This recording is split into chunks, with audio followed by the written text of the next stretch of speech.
9. Ignition sequence. We choose to go to the moon in this decade and do the other things, not because they are easy, but because they are hard. One small step for man, one giant leap for mankind. 1, 0, and liftoff. Mission complete, Houston. After serving the world for over 30 years, the space shuttle earned its place in history and has come to a final stop. A naked eye comet in March 2013, presented by Science at NASA. Far beyond the orbits of Neptune and Pluto, where the sun is a pinprick of light, not much brighter than other stars, a vast swarm of icy bodies circles the solar system. Astronomers call it the Oort cloud, and it is the source of some of history's finest comets. One of them is heading our way now. Comet Pan Stars was discovered by the Panoramic Survey Telescope and Rapid Response System atop the Haleakala volcano in Hawaii. Astronomers used the massive 1.8-meter telescope to scan the heavens for Earth-approaching objects, both asteroids and comets, that might pose a danger to our planet. In June 2011, a comet appeared, and it was named Pan Stars after the acronym for the telescope. In early March, the comet will pass about 100 million miles from Earth as it briefly dips inside the orbit of Mercury. Most experts expect it to become a naked eye object, about as bright as the stars of the Big Dipper. But, says Carl Badams of the Naval Research Lab, prepare to be surprised. A new comet from the Oort cloud is always an unknown quantity, equally capable of spectacular displays or dismal failures. The Oort cloud is named after 20th century Dutch astronomer Jan Oort, who argued that such a cloud must exist to account for all the fresh comets that fall through the inner solar system. Unaltered by warmth and sunlight, the distant comets of the Oort cloud are like time capsules, harboring frozen gases and primitive, dusty material drawn from the original solar nebula 4.5 billion years ago. Gravitational disturbances occasionally eject comets from the Oort cloud, which fall toward the sun, bringing their virgin ices with them. Because this is Comet Pan Stars' first visit, it has never been tested by the fierce heat and gravitational pull of the sun. Almost anything could happen, says Badams. On one hand, the comet could fall apart, a fizzling disappointment. On the other hand, fresh veins of frozen material could open up to spew garish jets of gas and dust into the night sky. Because of its small distance from the sun, Pan Stars should be very active, producing a lot of dust and therefore a nice dust tail, predicts Matthew Knight of the Lowell Observatory. However, he cautions, it could still be difficult to see. From our point of view on Earth, the comet will be very close to the sun. This means that it is only observable in twilight, when the sky is not fully dark. The best dates to look may be March 12th and 13th, when Pan Stars emerges in the western sunset sky, not far from the crescent moon. A comet and the moon, together framed by the twilight blue, is a rare sight. My guess is that the primary feature visible to the naked eye will be the gaseous coma around the head of the comet, says Knight. The comet's tail might require binoculars or a small telescope. Two other key dates are March 5th, when the comet comes closest to Earth, about 100 million miles away, and March 10th, when the comet comes closest to the sun. The dose of solar heating it receives just inside the orbit of Mercury could be just what the comet needs to push it into the realm of naked eye visibility. Comet Pan Stars should not be confused with another, even better comet coming later this year. In November 2013, Comet Ison could shine as brightly as a full moon in broad daylight when it passes through the atmosphere of the sun. Two bright comets in 1 year is a rare treat, says Badams. This could be good. For updates on comets and other objects visible in the night sky, stay tuned to science.nasa.gov. Heute sind spektakuläre Bilder veröffentlicht worden. Und zwar Aufnahmen, die zeigen, wie ein Planet entsteht. In diesem Fall ein Gasriese, also sowas wie Jupiter, aber natürlich weit, weit außerhalb unseres Sonnensystems. Eine Geburt, 335 Lichtjahre von der Erde entfernt, in den Tiefen des Universums. Was Astrophysiker der ETH Zürich jetzt auf Bildern des Very Large Telescope entdeckt haben, gilt in der Fachwelt als Sensation, als Grenzerfahrung. Die Geburt eines Planeten, hier in Orange. Der dunkle Vordergrund zeigt den Mutterstern, darüber eine glühende orangene Scheibe. Ein junger Protoplanet. Die Geburt eines Planeten ist physikalisch hochkomplex und lässt sich am besten so erklären. Im Umkreis eines Sterns bilden verbliebene Staub- und Gasteilchen eine Scheibe. Diese verdichtet sich unter großer Hitze und bildet so nach und nach den neuen Planeten. Der neue, noch namenlose Planet steht nun unter Beobachtung. Doch man muss Geduld haben. Bis er so fertig ist wie hier im Bild, werden noch mehrere 100.000 Jahre vergehen. Ab heute richten sich alle Augen auf die Suche nach dem Nachfolger. Die Kardinäle, die nicht schon in Rom sind, werden nun in die ewige Stadt reisen. Wann aber konkret das Konklave beginnt, das ist noch offen. Ein historischer Moment. Punkt 20 Uhr verschließt die Schweizer Garde das Tor zur päpstlichen Residenz Castel Gandolfo. Benedikt XVI., der jetzt kein Papst mehr ist, wird nun von der Gendarmerie bewacht. Ich bin kein Papst mehr, hatte sich Benedikt zuvor von Hunderten Wartenden verabschiedet. Nach 20 Uhr bin ich ein einfacher Pilger, der die letzte Etappe seiner Pilgerreise auf dieser Erde beginnt. Tränen der Rührung bei den Gläubigen. Es ist ein sehr emotionaler Moment, ich bin sehr traurig. Es war großartig, ihn zu verabschieden. Jetzt begrüßen wir einen neuen Papst.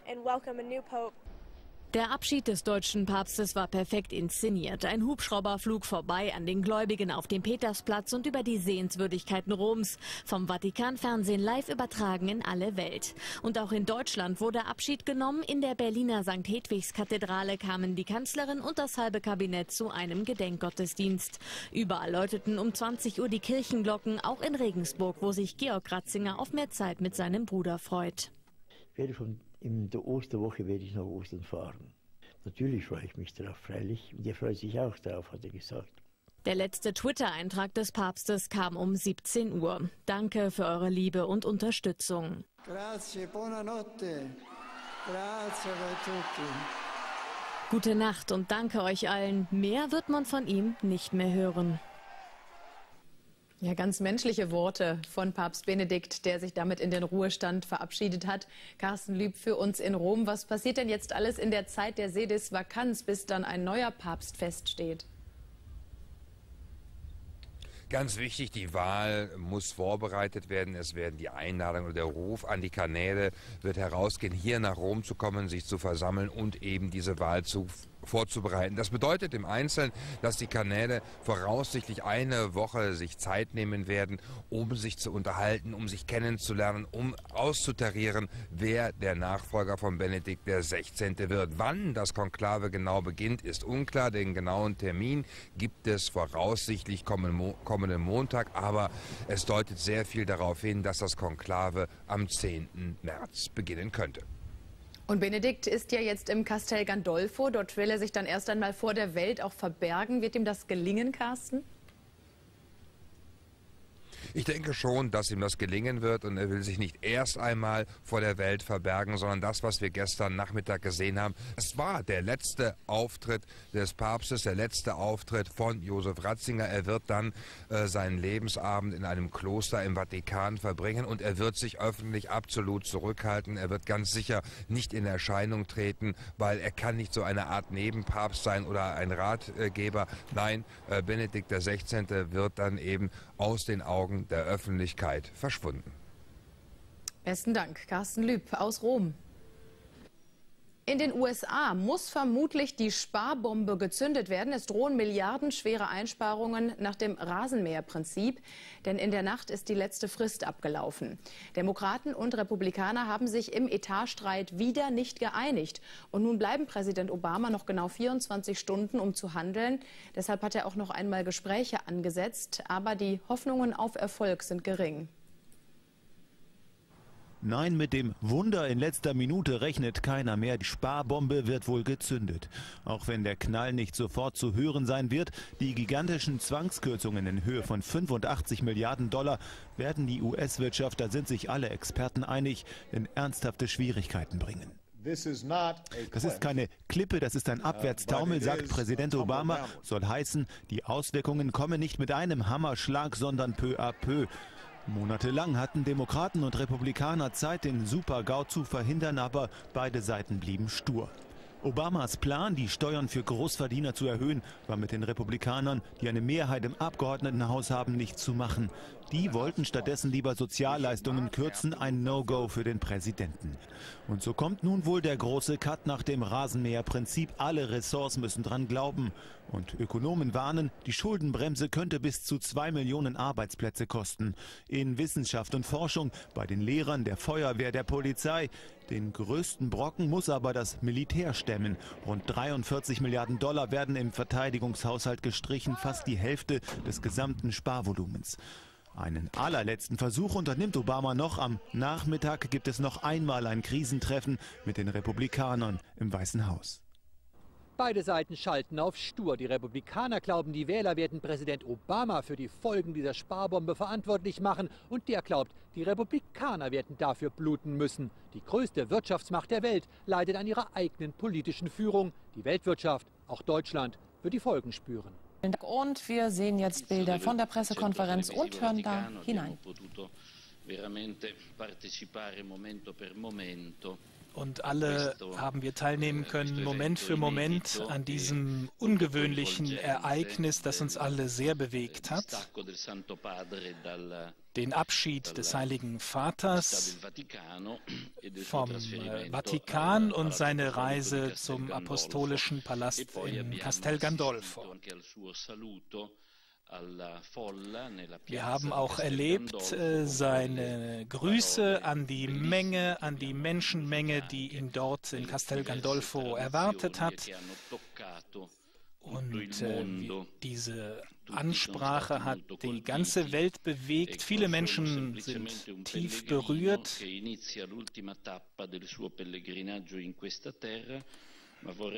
Der Heilige Vater ist also auf der letzten Etappe seiner Pilgerschaft angekommen, hat er gesagt. Er will mit allen Kräften für das Allgemeinwohl und für das Wohl der Kirche arbeiten. Er fühlt sich sehr unterstützt von den vielen Bekundungen der Sympathie, die ihn erreicht haben.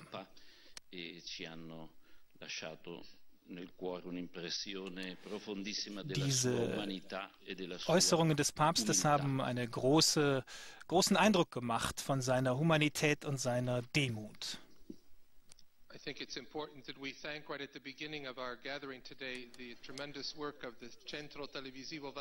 Es ist sehr wichtig, denke ich, auch dem Vatikanfernsehen zu danken, das diese Ereignisse übertragen hat. Die ganze Welt hat zugeschaut und wir müssen den Kollegen dort sehr dankbar sein.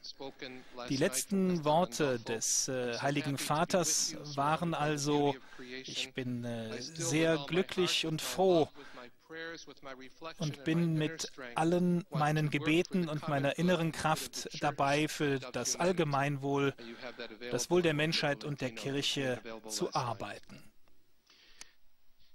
Buenas tardes. Todos tuvimos ayer con gran emoción la posibilidad de seguir a través del Centro Televisivo Vaticano las imágenes de la despedida del Papa, tanto en el Vaticano, en el patio de San Damaso, como su viaje en helicóptero con esas bellas imágenes sobrevolando no solo la ciudad del Vaticano, sino la ciudad de Roma, y su llegada a Castel Gandolfo, al mismo tiempo esa sentida alocución en línea con lo que hemos visto del Papa. Ja, liebe Zuschauer, jetzt wird das, was der Vatikansprecher gesagt hat, noch in verschiedenen Sprachen Sprachen, jetzt im Spanischen auch noch übersetzt. Der Papst, der sich ja gestern noch von den Gläubigen in Castel Gandolfo verabschiedet hat, wurde eben auch noch mal thematisiert, seine letzten Worte. Wir warten also gespannt darauf, jetzt gleich möglicherweise mehr dazu zu erfahren, wann denn das Konklave beginnen wird. Carsten Lüb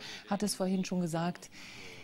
Etwa am nächsten Sonntag wird damit gerechnet. Um 20 Uhr haben wir ja alle die Bilder sehen können, die übertragen wurden von Castel Gandolfo. Die Schweizer Garde, die ihren Posten verlassen hat, pünktlich. Ich muss jetzt nicht weiteres darüber sagen. Nun, was ist hier um 20 Uhr im Vatikan passiert? Die Apostolische Kammer, der Camerlengo und seine Mitarbeiter haben sich versammelt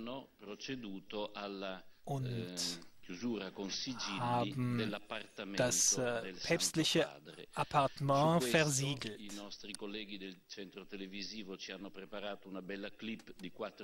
Und unsere Kollegen vom Vatikanfernsehen haben da einen 4-minütigen Videoclip vorbereitet, der genau diesen Ablauf dieser Zeremonie, kann man sagen, der Versiegelung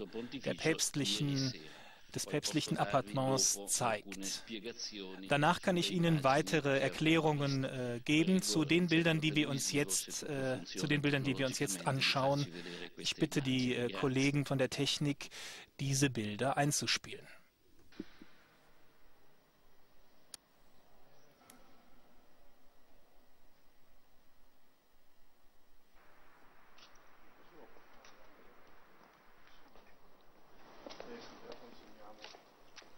Sie sehen bei uns natürlich hier im Programm jetzt auch die Bilder, die wir Ihnen auch gestern gezeigt haben, falls Sie es nicht live mitverfolgen konnten. Den Abschied des Papstes. Hier steht er eben nochmal auf dem Hauptbalkon von Castel Gandolfo und dankt denen, die gekommen sind, ein letztes Mal. Wünscht am Schluss eine gute Nacht, bedankt sich dafür, dass Sie ihn unterstützt haben und zieht sich dann zurück.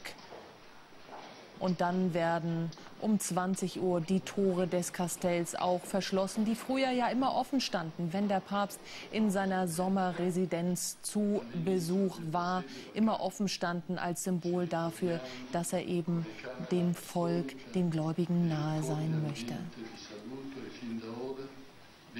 Es war ein bewegender Abschied gestern. Der Sedis Vacanz und ich danke Ihnen für Ihre Anwesenheit und Ihre Mitarbeit.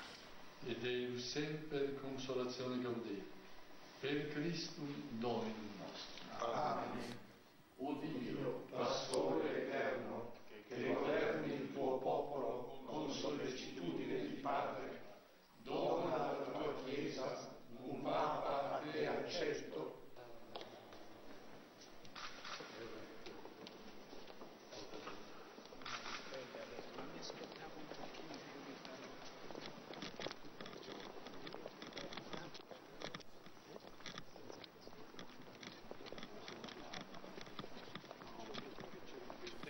So, liebe Zuschauer, und das sind nochmal die Bilder von gestern, nachdem der Papst seine privaten Räume verlassen hat, wurde eben alles versiegelt und er hat sich auf den Weg in Richtung Helikopter nach Castel Gandolfo gemacht. Der nächste Papst wird dann später in die Räumlichkeiten einziehen und wird seine privaten Räume dann so herrichten, wie er es eben dann auch möchte. Diese Bilder zeigt uns das vatikanische Fernsehen gerade. Die haben wir gestern auch zu sehen bekommen. Um 17:05 Uhr ist er dann abgehoben mit einem Helikopter in Richtung seiner neuen Residenz, der Sommerresidenz oder seiner neuen Unterkunft. Da wird er jetzt 2 Monate bleiben und dann wird er zurückkehren in den Vatikan als emeritierter Papst und wird dann im Kloster Mater Ecclesia wohnen und dort eben seinen Lebensabend verbringen. Das sind die Bilder, die wir jetzt auf der Pressekonferenz zu sehen bekommen. Hier noch einmal die Versiegelung, jetzt noch mal in anderer Form. Und ja, es wird natürlich spannend sein, wer dort dann in den nächsten Wochen spätestens bis Ostern einziehen wird. Wie lange das Konklave auch dauern wird, wann es beginnen wird, das sind jetzt alles natürlich spannende Fragen, auf die wir oder auf deren Antwort wir warten. Wir schauen, was wir jetzt gleich in der Pressekonferenz hier noch erwarten. Es wird jetzt gerade, deswegen wundern Sie sich nicht, liebe Zuschauer, wenn Sie jetzt erst zugeschaltet haben, ein Film auf dieser Pressekonferenz gezeigt zur Versiegelung. Deswegen sehen die Bilder doch ein bisschen anders aus, als Sie es von uns gewohnt sind hier bei NTV, weil wir natürlich im Raum der Pressekonferenz jetzt dieses Video auch mitnehmen wollen, damit Sie genau bei uns mitbekommen, was passiert. Die Kardinäle, die wurden ja heute offiziell aufgefordert, sich in Rom einzufinden. Am Montag dann soll das Kardinalskollegium um 9:30 Uhr im Vatikan zusammenkommen. Der Dekan des Kardinalskollegiums, Angelo Sodano, hat eben heute diese Aufforderungen an die Kardinäle verschickt. 115 werden es sein, 115 wahlberechtigte Kardinäle. Und wir hören wieder rein. Diese Bilder, die eingespielt worden sind, die apostolische Kammer, für all die, die da noch einmal nachfragen möchten,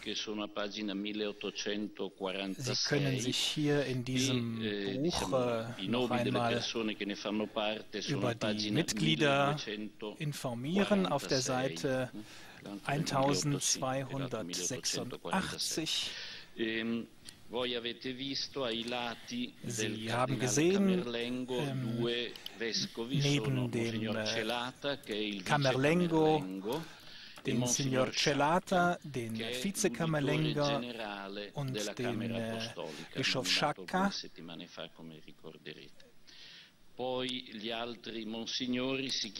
Die anderen Monsignori nennen sich Mitglieder des Kollegiums der Prälaten der Apostolischen Kammer, und dann folgte auch noch der Notar der Apostolischen Kammer.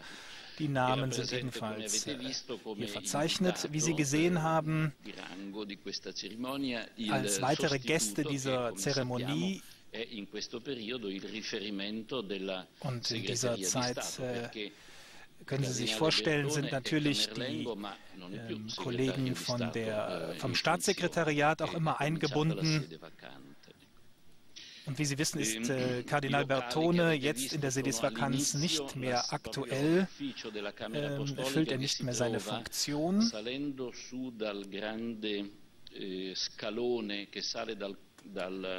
Von dem Ort, den Sie gesehen haben, steigt man dann die Treppe hoch und auf der linken Seite die Tür hinein, dort ist dann der Eingang zur Apostolischen Kammer. Und dieses seltsame Band, dieses Siegel, was Sie da gesehen haben, das führt zum internen Lift, der zur zweiten und dritten Loggia führt. Dorthin also, wo der Papst sich hinbegibt, wenn er seine Audienzen gibt. Und Sie haben ja diese kleine Tür gesehen, die dort verschlossen worden ist. Auch das ist dann der Zugang zu den Lodgen. Ja, eine Art Eingang zum päpstlichen Gemach. Nun, heute um 12:30 Uhr hat der Vize-Camerlengo in San Giovanni in Laterano, im Lateranspalast, dieselbe Handlung vorgenommen. Das heißt, auch dort wurden die päpstlichen Gemächer versiegelt, die ja denen ähneln, wie wir sie in der Peterskirche haben.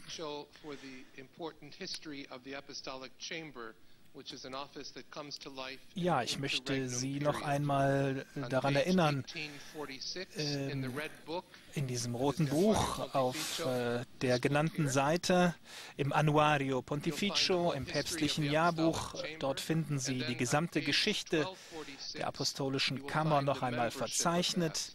und auch die Mitgliedschaft, die Mitglieder der Apostolischen Kammer werden dort noch einmal genannt. Sie haben auf den Bildern ja gesehen, was gestern Abend um 20 Uhr am oberen Ende des Treppenhauses geschehen ist. Das gehört zu dieser Zeremonie während des Interregnums.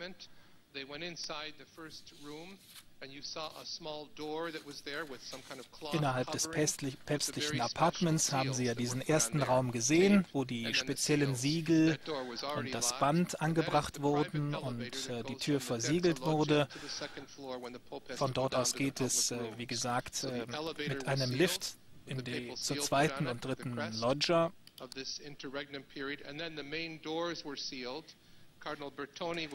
Und nach diesen inneren Türen wurde auch die Haupttür verschlossen mit der sogenannten Ferula.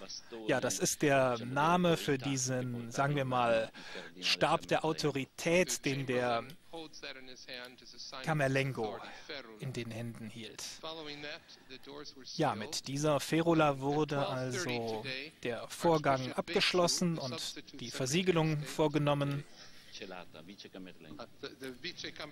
Und es war der Vize-Camerlengo Celata mit anwesend.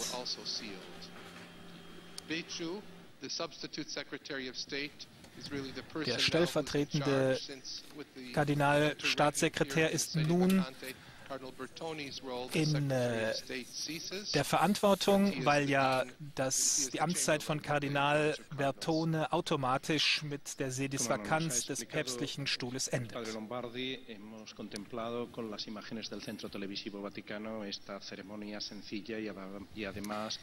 Ja, jetzt hören wir das Ganze nochmal in spanischer Sprache. Es wird alles nochmal übersetzt. Der Papst, der hat ja gestern auch seinem Nachfolger bedingungslosen Gehorsam versprochen. Es wird allerdings nicht viel mehr von ihm zu sehen sein, jetzt im Castel Gandolfo oder auch später dann im Kloster im Vatikan. Er wird sich dem Gebet widmen und möglicherweise, so sagen Experten, auch weitere Schriften verfassen, die dann wohl aber auch nicht mehr vor seinem Tod veröffentlicht werden, um nicht auch einem neuen Papst, mal ganz leger, salopp gesagt, in die Quere zu kommen.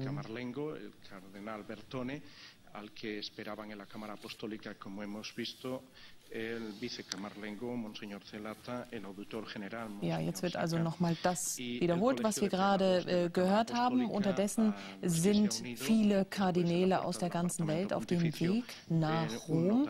Vermutlich Montag werden sie sich dann treffen und auch 6 deutsche Kardinäle werden am Konklave teilnehmen. Die sind also unter 80 und sind selbst stimmberechtigt und könnten natürlich auch gewählt werden. Und diese deutschen Kardinäle sind Joachim Meissner, Karl Lehmann, Paul Josef Cordes, Reinhard Marx, Rainer Maria Wölki und Walter Kasper. Aber die Wahrscheinlichkeit, dass wir erneut einen deutschen Papst bekommen werden, die ist nicht besonders hoch. Aber man weiß nie, auch bei den Favoriten heißt es ja oft, wer als Papst in das Konklave geht, kommt als Kardinal wieder heraus. Also nur weil man Favorit ist, heißt das nicht auch tatsächlich, dass man am Ende Papst wird.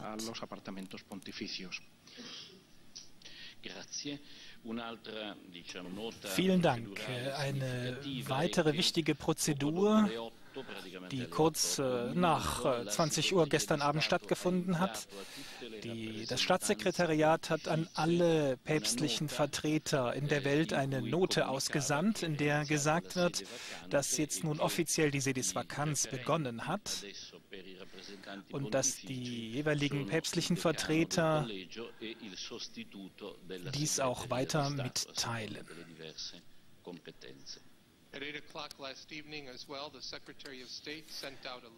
Ja, also um 8 Uhr ist also dieser diplomatische Brief an alle päpstlichen Vertretungen ausgeschickt worden. Wir befinden uns nun in der Sedis Vacanz und Der stellvertretende Staatssekretär und der Kardinalsdekan Sodano sind nun die Ansprechpartner für die Vertreter.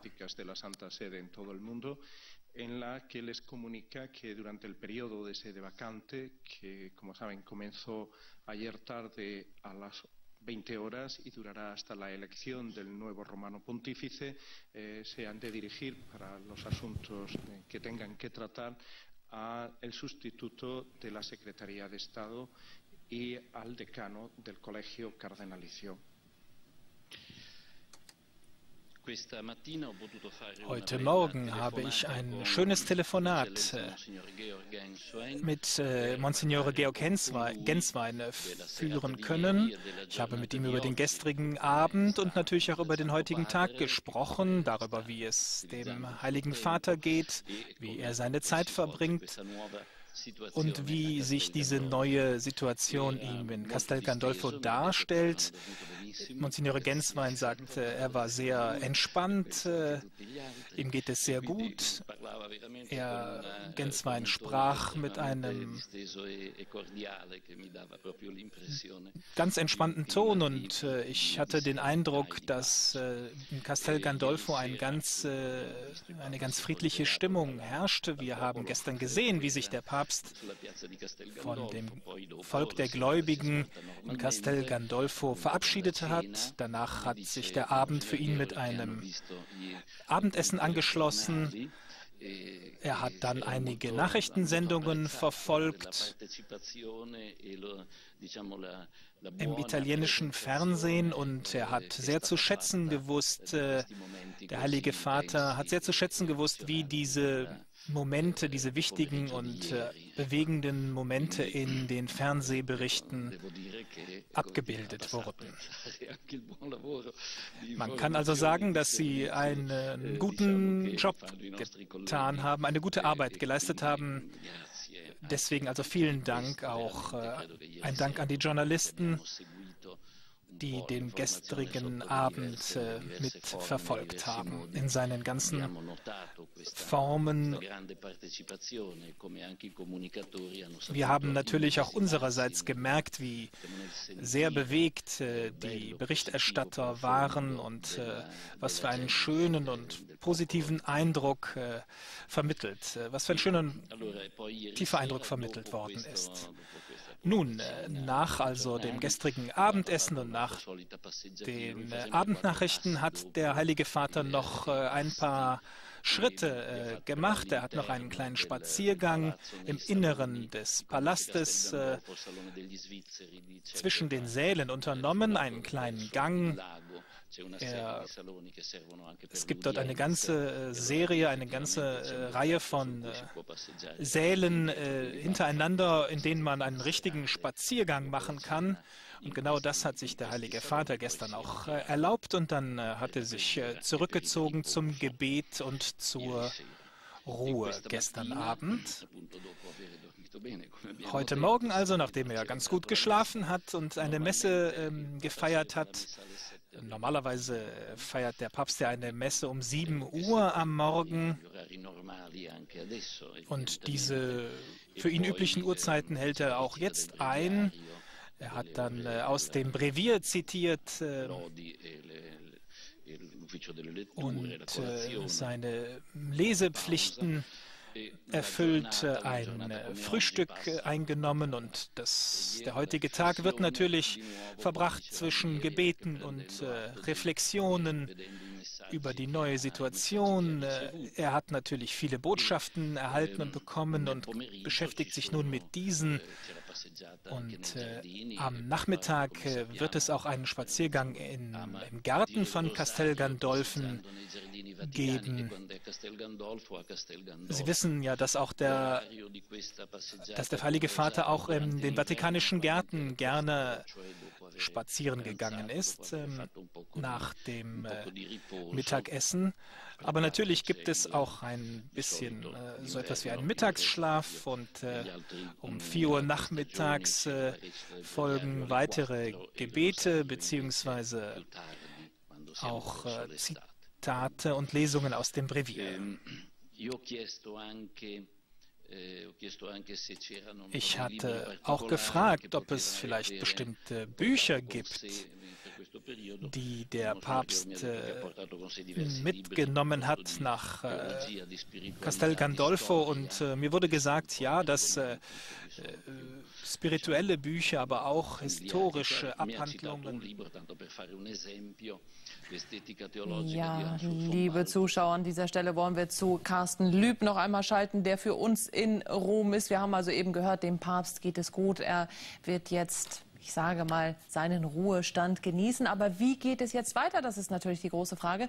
Und der Kollege Carsten Lüb ist für uns in Rom, wird das Ganze heute und in den nächsten Tagen verfolgen. Also was ist denn da jetzt konkret zu erwarten, Carsten? Ja, wir haben ja gerade bei der Pressekonferenz gehört, dass die Kardinäle in aller Welt offiziell eingeladen worden sind, offiziell benachrichtigt worden sind, hierher nach Rom zu kommen. Das werden sie tun und dann eben Montagmorgen mit der Kongregation, also mit dem Zusammenkommen beginnen. Und dann werden die Kardinäle wohl letztendlich auch festlegen, wann sie dann mit dem Konklave beginnen wollen. Da gibt es ja zwei verschiedene Strömungen unter den Kardinälen. Die einen wollen es so schnell wie möglich machen, die anderen sagen, sie wollen sich Zeit nehmen, um sich einander kennenzulernen und um klarzumachen, wer dann letztendlich der geeignetste Kandidat für den Heiligen Stuhl sein wird. Ja, und dann haben wir eben nochmal gehört, dass es dem Papst Benedikt XVI., dem emeritierten Papst, sehr gut geht, wie er seine Tage verbringt und natürlich auch die Zeremonien, die Rituale, die bei einer solchen Sedisvakanz dazugehören, auch die wurden ja noch einmal erklärt. Also warten wir mal ab, wann wir erfahren, wann letztendlich das Konklave beginnen wird. Die Vermutungen laufen darauf hinaus, dass es wohl der 10. März werden wird. Vielen Dank für den Moment. Erst einmal nach Rom, Carsten Lüb. The Catholic Church woke up today with no leader following the resignation of Pope Benedict XVI.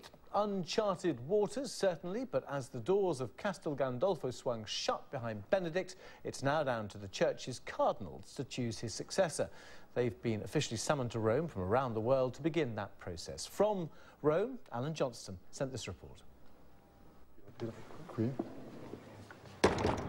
The last act in the drama of the Pope's departure. The sealing up of his apartment in the Vatican. These doors will only open again when there's a new Pope. Grazie, buonanotte. Grazie a tutti. The old one said his final farewell last night at his summer palace south of Rome. He will no longer be what the Church calls Christ's vicar on earth. From now on, he said, he would be just a simple pilgrim. His ceremonial guards stood down.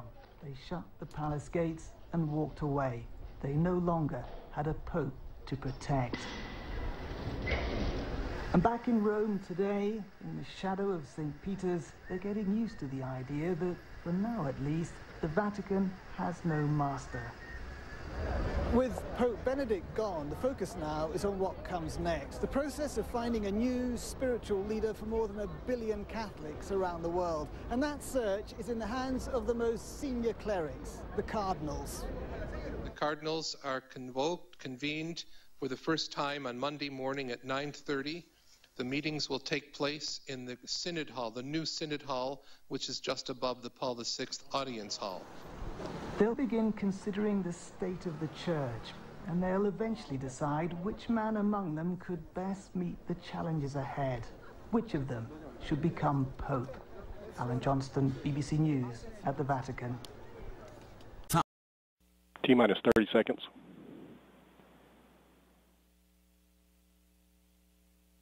All tanks at pressure. T-minus 20.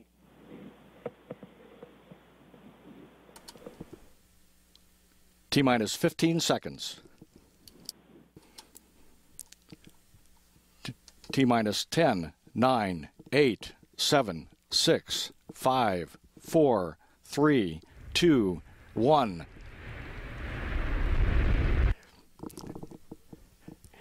And liftoff of the Falcon 9 rocket and Dragon. SpaceX continues America's mission to resupply the International Space Station from U.S. soil.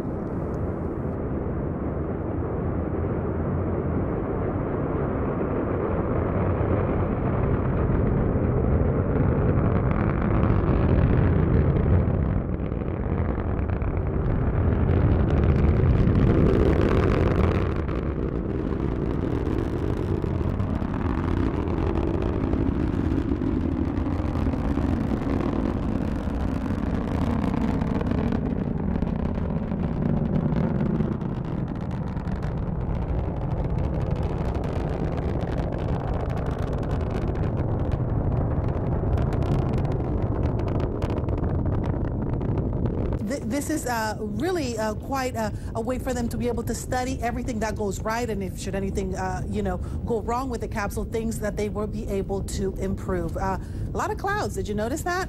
Had this been a space shuttle launch, they would have probably had to scrub it just because of the amount of clouds that were up and near the launch of course, site. this is unmanned, isn't it?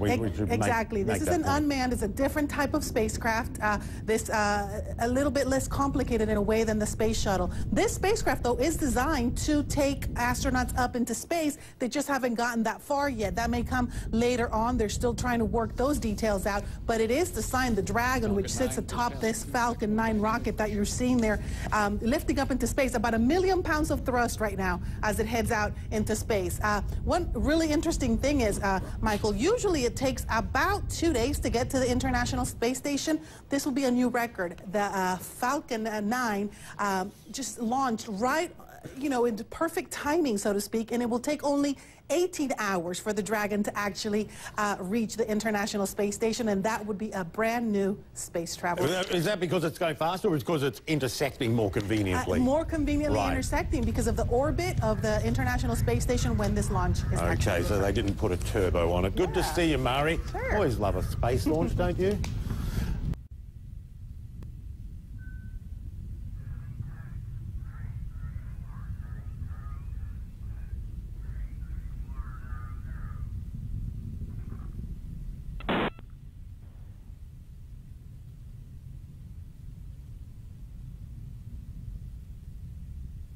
Vehicle remains on a nominal trajectory. Vehicle is 51 kilometers in altitude, velocity of 1.8 kilometers per second, and downrange distance of 59 kilometers. Approaching MECO 1. Standing by for main engine cutoff 1 at T minus, or at T plus 3 minutes. Pass in MECO.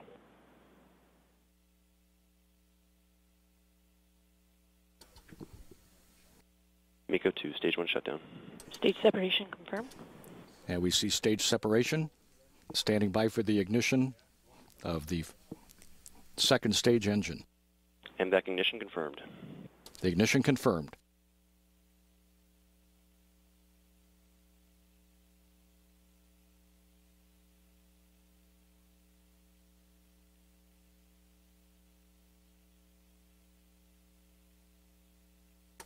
This will be a 6-minute burn that will bring Dragon into low Earth orbit. The single engine is producing 92,000 pounds of thrust.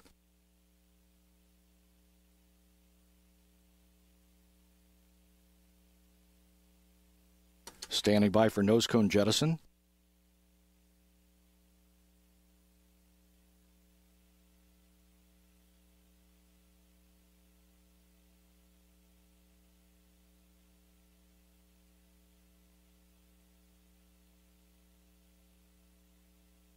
Second stage propulsion systems nominal.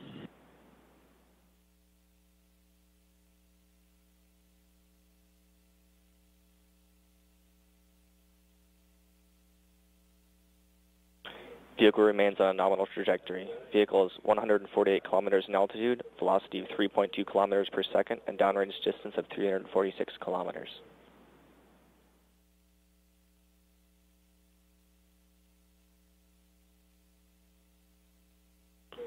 Second stage propellant utilization active.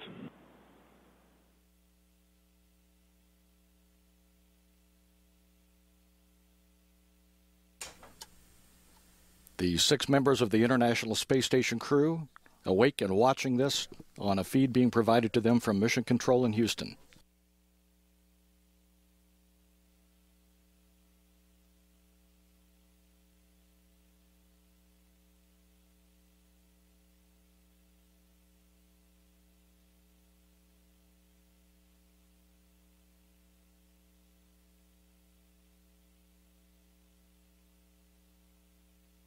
Four minutes away from the planned shutoff. Vehicle remains on a nominal trajectory. Vehicle is 182 kilometers in altitude, velocity of 4 kilometers per second, and downrange distance of 541 kilometers.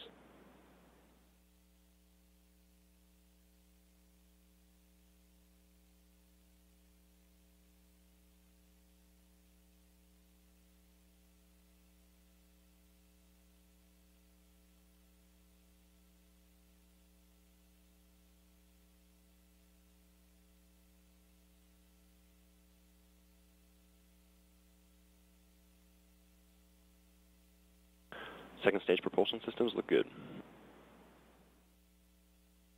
Power systems look nominal, and we have a good telemetry lock on stage 2.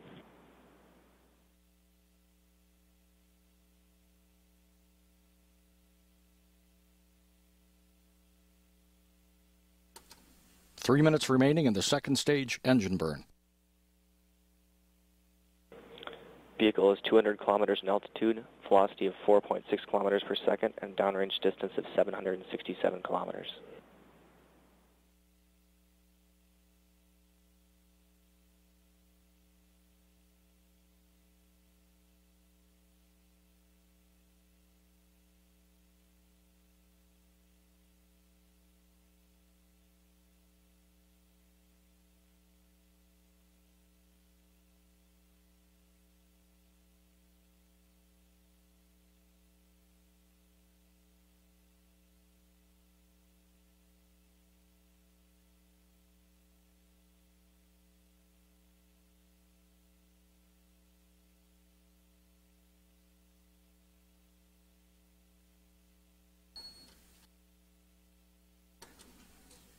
Second stage engine cutoff 2 minutes from now.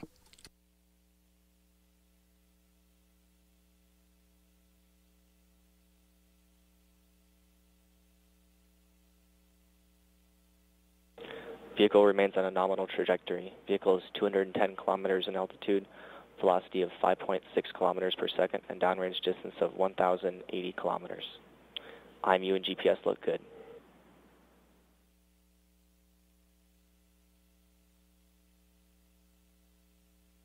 Vehicle is passing through the head-on gate.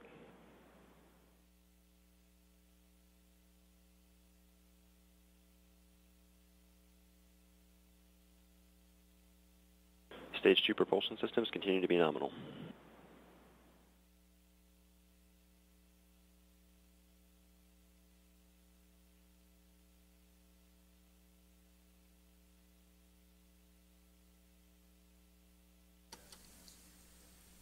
One minute away from second stage engine cutoff.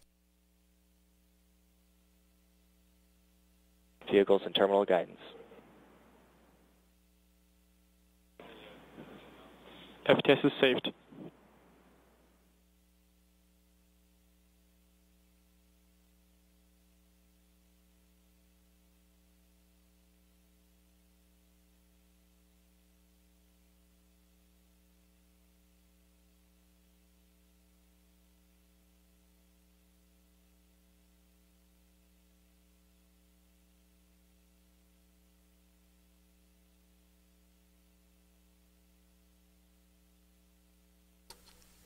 Standing by for second stage engine cutoff in 10 seconds.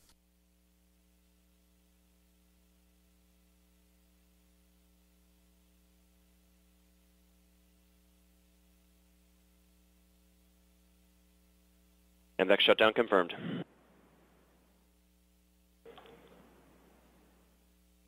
Vehicle is orbital.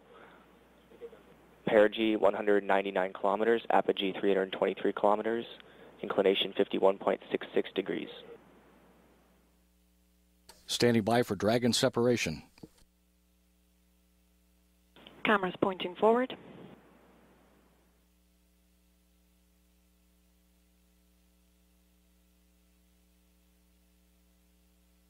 Dragon set commanded.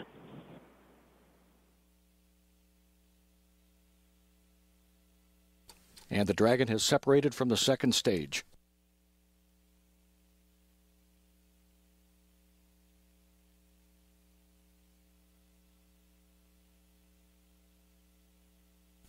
About a minute and a half away from the solar array deploy.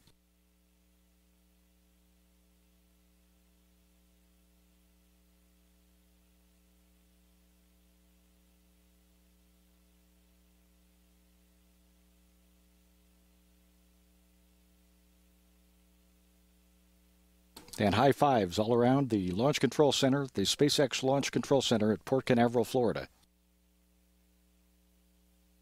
1 minute from solar array deploy.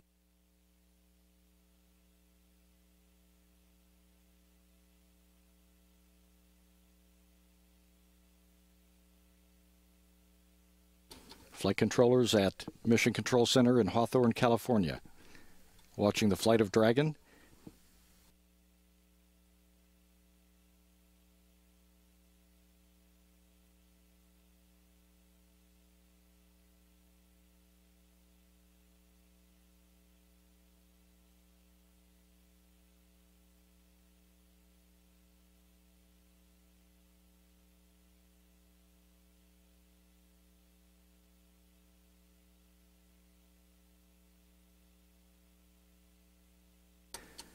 We're 10 seconds away from the start of solar array deploy.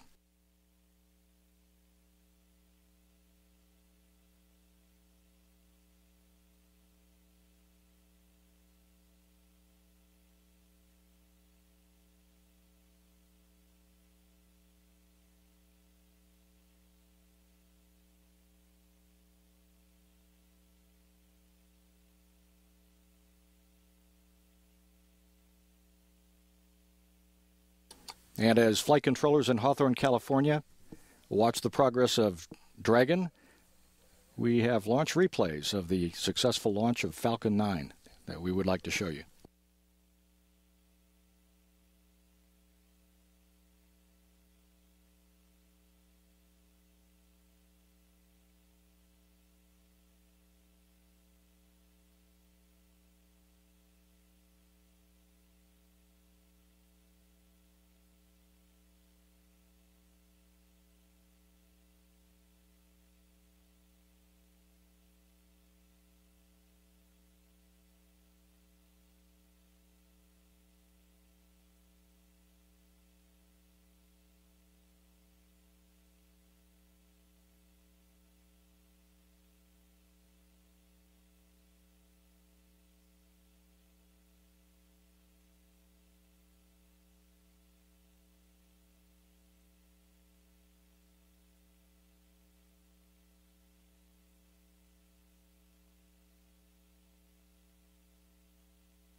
Oak Hangar.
LC, this OSM. Yeah, I just wanted to let you know they've got a couple of small fires outside.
This is Falcon Launch Control, 32 minutes, 40 seconds into the flight of Dragon. This concludes our launch coverage of the launch of Falcon and Dragon, and at 11 o'clock Eastern Time, we'll switch NASA television to Johnson Space Center in Houston for an update on the status of the mission of Dragon. This is Falcon Launch Control.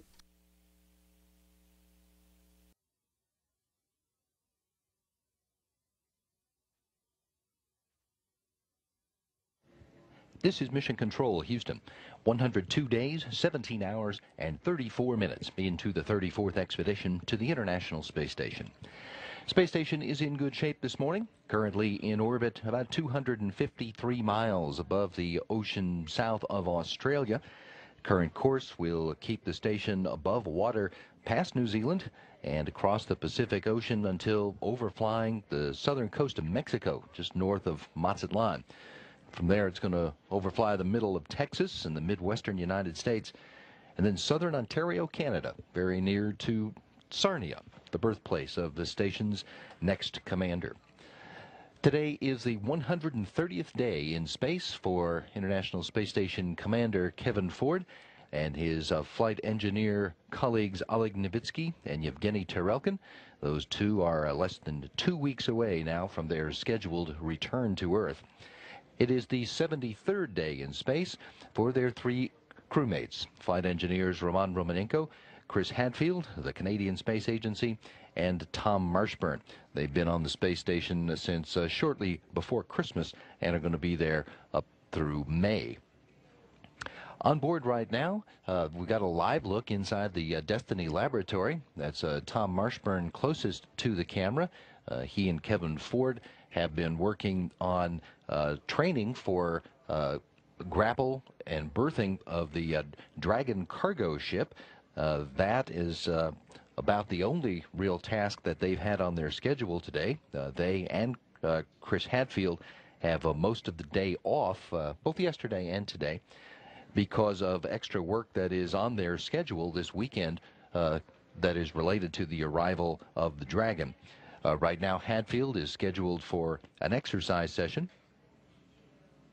And in the Russian segment of the space station, flight engineer Oleg Novitsky is updating the inventory management system. Yevgeny Tarelkin exercising on the Tivas treadmill, and Roman Romanenko taking some surface samples for a Russian monitoring experiment.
Here in the International Space Station Flight Control Room, the Orbit 2 team of flight controllers has been listening to Flight Director Dina Cantella, as well as the flight controllers from the Flight Director from the SpaceX Control Room, as the teams are working in the through the timelines and since the launch of the Dragon spacecraft.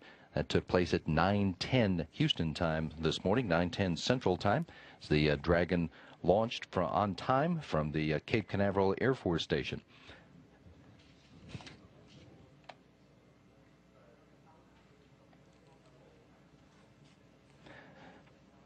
The launch took place, as we say, on time, and the ascent through it was normal. There was some issue that did develop after the separation of the vehicle from the second stage. In fact, SpaceX's founder and chief designer, Elon Musk, has informed everyone on his Twitter account, issue with Dragon thruster pods, system inhibiting 3 of 4 from initializing, about to command inhibit override. The teams at SpaceX are working to further identify their issue and resolve it. Here in Houston, Dina Cantella telling her team that they will be ready to do whatever is necessary to assist the SpaceX team as they work through the issue that is developed. In the meantime, we have an opportunity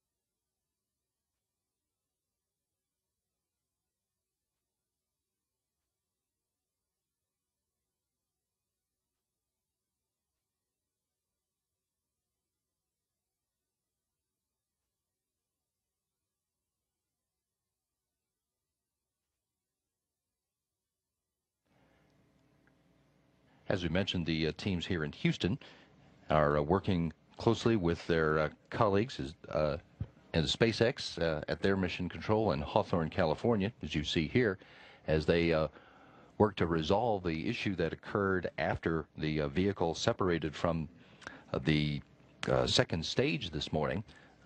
SpaceX's Elon Musk has tweeted a couple of times this morning, first to say that there was an issue with the Dragon thruster pods, that the system was inhibiting 3 of 4 of them from initializing, and that they were working to command the inhibit override. He has subsequently tweeted that they are holding on solar array deployment until at least 2 thruster pods are active. So the solar arrays on the Dragon spacecraft have not been commanded to deploy, and the teams there are holding on that until they can get the thruster pods activated.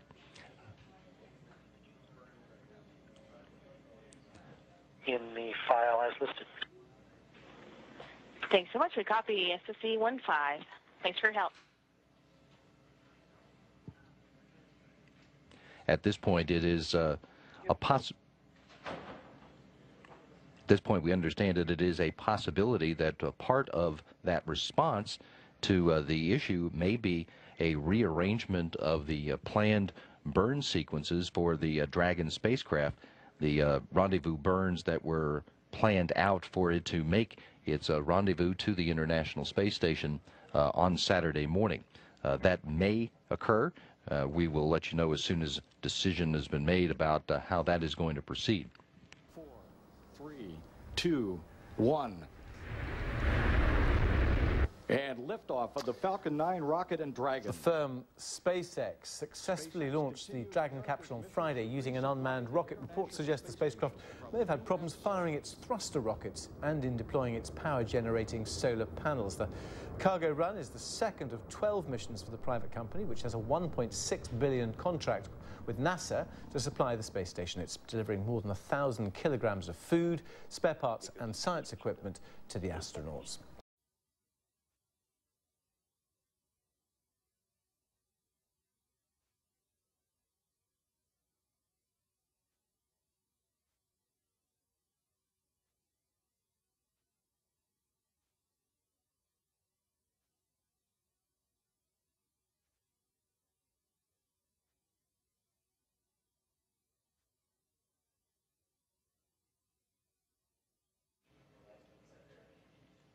This is a live look at the forward section of the International Space Station as it currently orbits 254 miles above the central Pacific Ocean.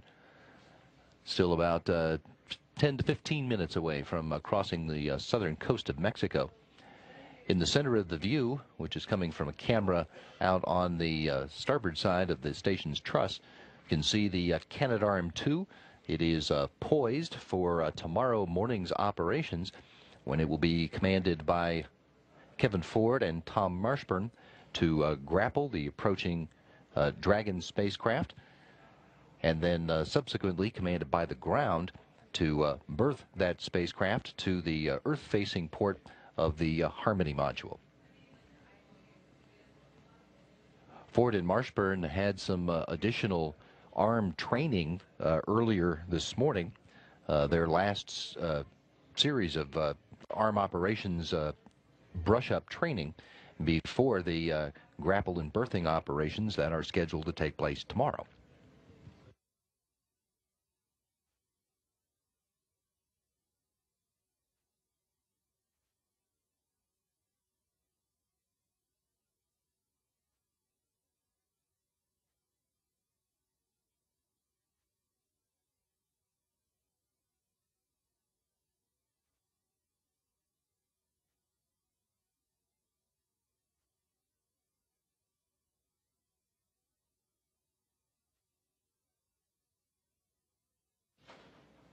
This is Mission Control, Houston.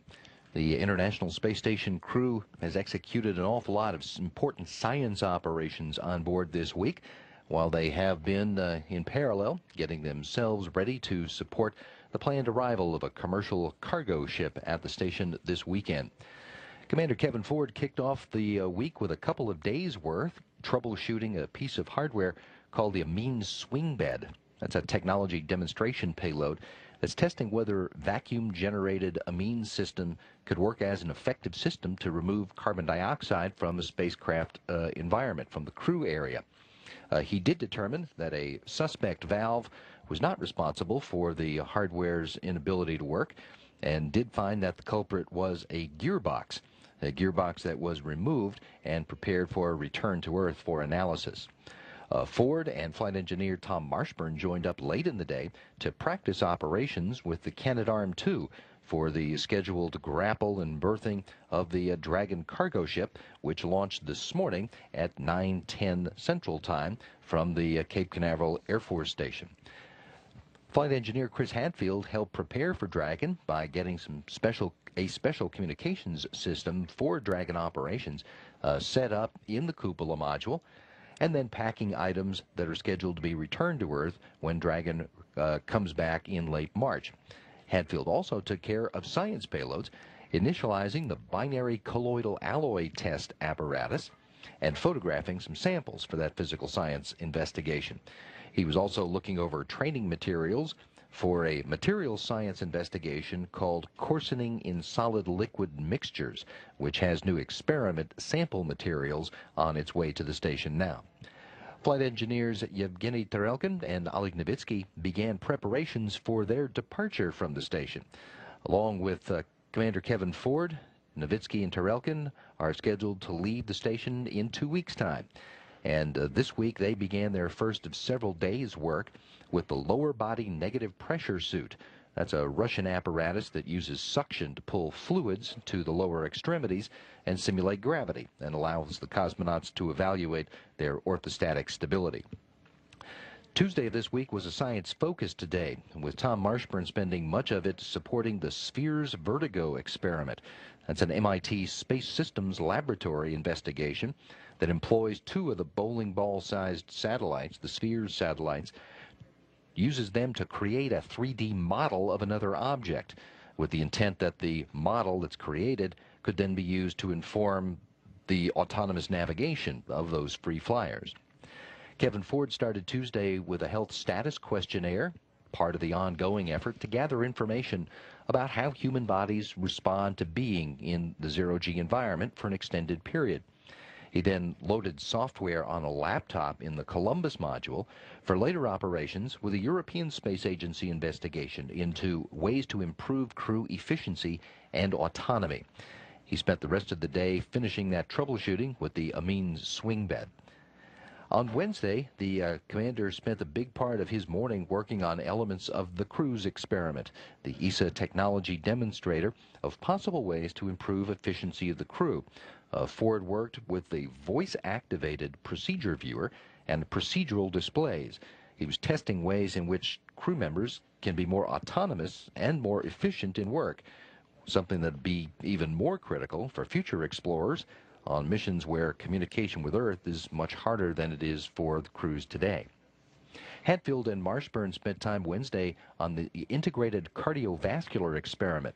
This one aims to quantify the decrease in the size of a crew member's heart muscle over time while in weightlessness. That's just one component of the research documenting how human bodies are affected by being in a space environment, with an eye towards discovering ways to counteract the negative effects. Flight engineer Roman Romanenko assisted Yevgeny Tarelkin with another session of the lower body negative pressure suit, the routine Russian protocol for returning crew members. Later, he joined his Soyuz crewmates, Hatfield and Marshburn, for a routine emergency descent drill. That's a standard for all crews. Romanenko, Hatfield, and Marshburn not scheduled to return to Earth until May.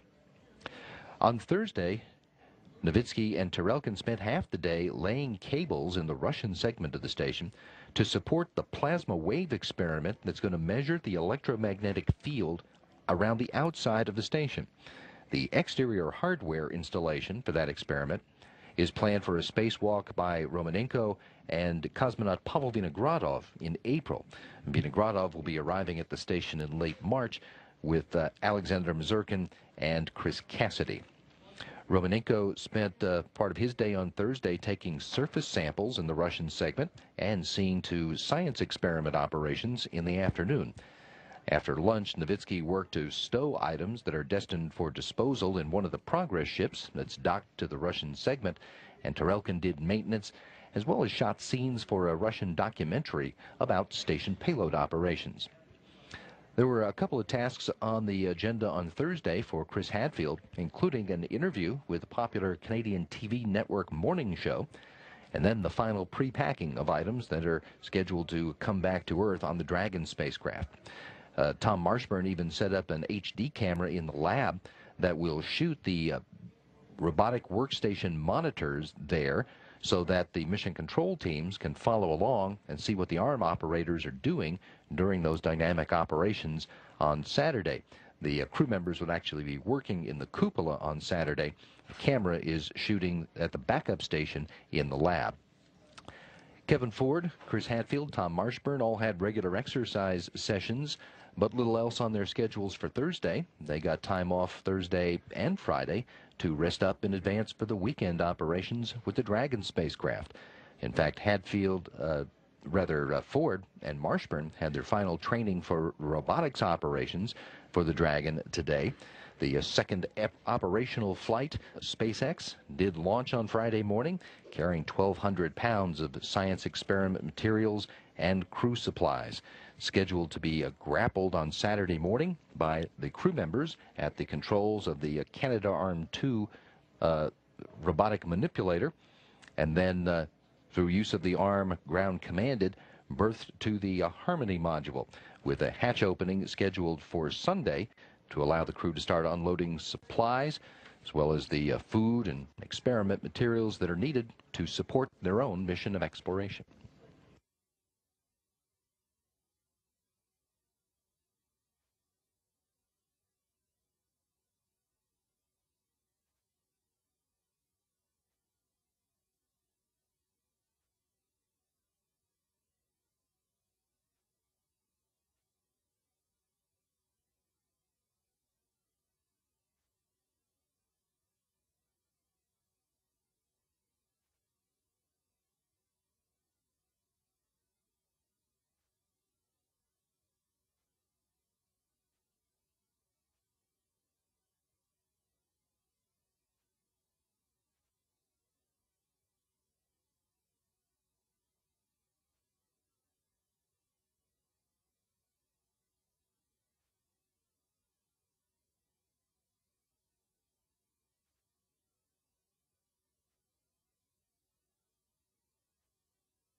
This is a live view of the forward portion of the International Space Station, the Columbus Laboratory module closest to the camera.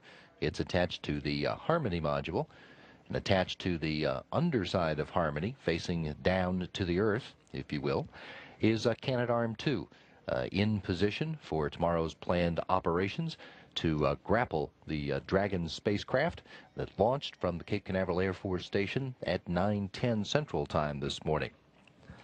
The ascent for the Dragon was spot on. Subsequent to the separation of the spacecraft from the second stage engine, there was some issue that developed at that time.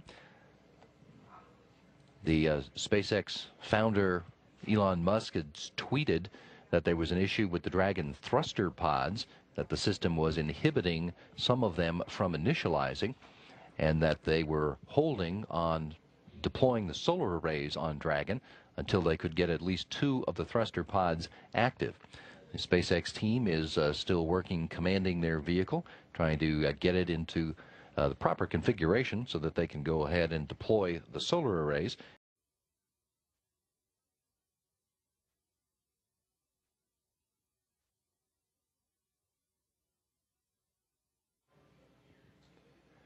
Ford, Hadfield, and Marshburn have had a good bit of time off duty today to make sure that they are ready to go for the operations to receive the Dragon spacecraft that remain on the schedule for tomorrow morning. All of the station crew members are scheduled for a daily planning conference at 12:30 Central Time this afternoon. They will be talking with their flight control team here in Houston, as well as all of their other flight control teams around the world, getting up to speed on the developments of the day and any adjustments for the plan for tomorrow.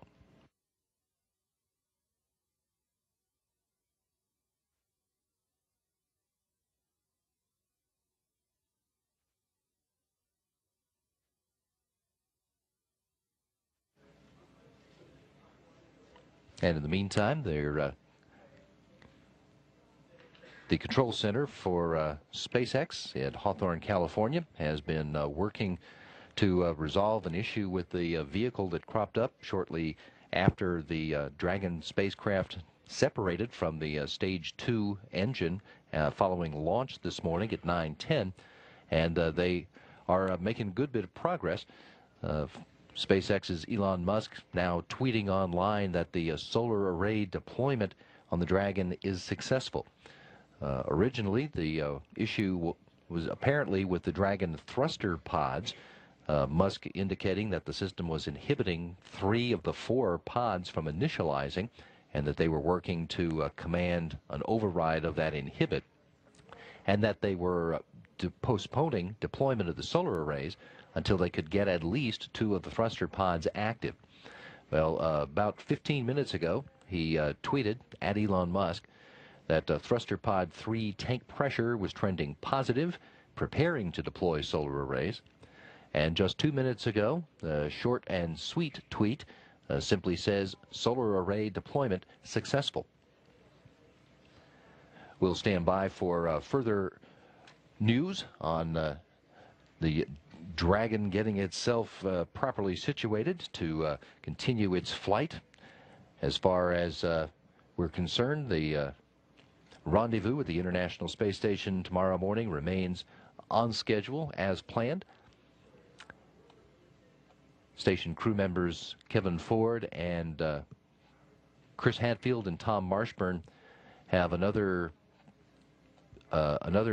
training session, an onboard computer-based training session for tomorrow's Dragon vehicle operations, which they're scheduled to begin in about 15 minutes' time in advance of their planning conference with their flight control teams that'll come up at 12:30 this afternoon, just before the regular weekly conference with their lead flight director here in Houston, Flight Director Chris Edelin, the lead flight director for Expedition 34.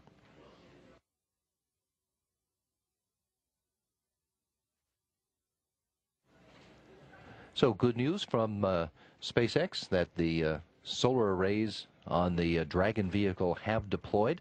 Apparently they have thruster pods in the condition that they wanted them in order to go ahead and deploy the solar arrays. The word is that they were holding on that deployment, and now they have successfully deployed the 2 solar arrays on the vehicle. The Dragon spacecraft had battery power that could carry it for a good many hours without solar array deployment, but that would not be an issue now that arrays are deployed and would begin to provide ongoing power to the vehicle as it trails the International Space Station, heading for a rendezvous tomorrow morning.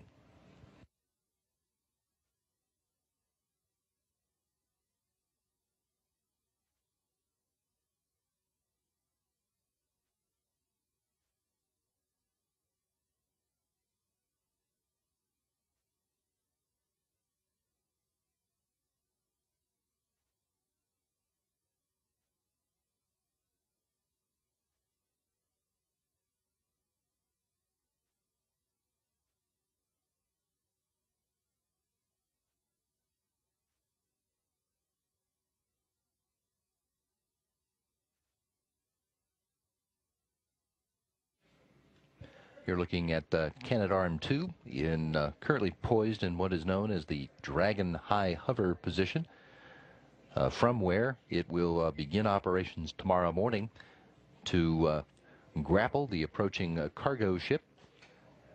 The crew members are scheduled to be awakened at midnight Houston time tomorrow morning to begin those Dragon operations. The NASA TV coverage of the Dragon operations tomorrow will begin at 2:30 a.m. Central Time, leading up to the grapple of Dragon by Canadarm2, which should take place right about 5:30 a.m. Central Time. NASA TV coverage will then resume at 7 a.m. Houston time tomorrow morning for coverage of the berthing of Dragon to the port of the Harmony module facing down toward Earth. The berthing operations start at 7:40 a.m. The arm motions will be commanded from the ground. The crew members will be standing by on board to monitor that, as well as to operate the common berthing mechanism, other pieces of hardware that are involved in attaching the Dragon spacecraft to the underside of Harmony. Hatches are not scheduled to open until Sunday morning. Then the crew will be starting work through the weekend to begin to unload the 1,200 pounds of supplies and experiment hardware that Dragon is delivering to the International Space Station.